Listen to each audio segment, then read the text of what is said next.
പുസ്തക പഠനത്തിനപ്പുറം ജീവിതത്തെ സുരക്ഷിതമാക്കുന്ന അറിവ് കുട്ടികളിലേക്ക് എത്തിച്ചുകൊണ്ട് നിലമ്പൂർ ബഡ്സ് സ്കൂളിൽ മാതൃകാപരമായ പ്രഥമ ശുശ്രൂഷ പരിശീലനം സംഘടിപ്പിച്ചു. നിലമ്പൂർ ഫയർ ആൻഡ് റെസ്ക്യൂ സ്റ്റേഷനിലെ ഉദ്യോഗസ്ഥൻ പ്രശാന്ത് പരിശീലനത്തിന് നേതൃത്വം നൽകി. സാമൂഹ്യശാസ്ത്ര ക്ലബിന്റെ അതിജീവനം പദ്ധതിയുടെ ഭാഗമായി സംഘടിപ്പിച്ച ഹസ്തം പരിപാടിയിൽ വിദ്യാർത്ഥികൾ അടിയന്തര ഘട്ടങ്ങളിൽ സ്വീകരിക്കേണ്ട ജീവൻ രക്ഷാ നടപടികൾ പ്രായോഗികമായി അഭ്യസിച്ചു. അപകട സാഹചര്യങ്ങളിൽ നൽകേണ്ട പ്രഥമ ശുശ്രൂഷ രീതികൾ ഓരോന്നും നേരിട്ട് കാട്ടിക്കൊടുത്ത ശേഷം വിദ്യാർത്ഥികളെ കൊണ്ട് പരിശീലിപ്പിച്ചതാണ് പരിപാടിയുടെ പ്രത്യേകത. കേൾവി പരിമിതിയുള്ള കുട്ടികൾക്ക് എളുപ്പത്തിൽ മനസ്സിലാകുന്ന ആശയവിനിമയ രീതികളും പ്രദർശനങ്ങളും ഉൾപ്പെടുത്തിയുള്ള പരിശീലനം ഏറെ ശ്രദ്ധ നേടി.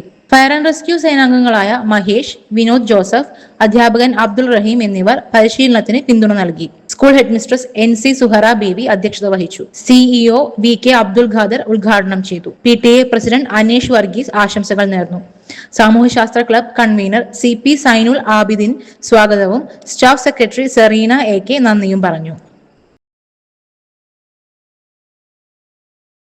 SS Gold, pure gold. SS Group, Nilambur.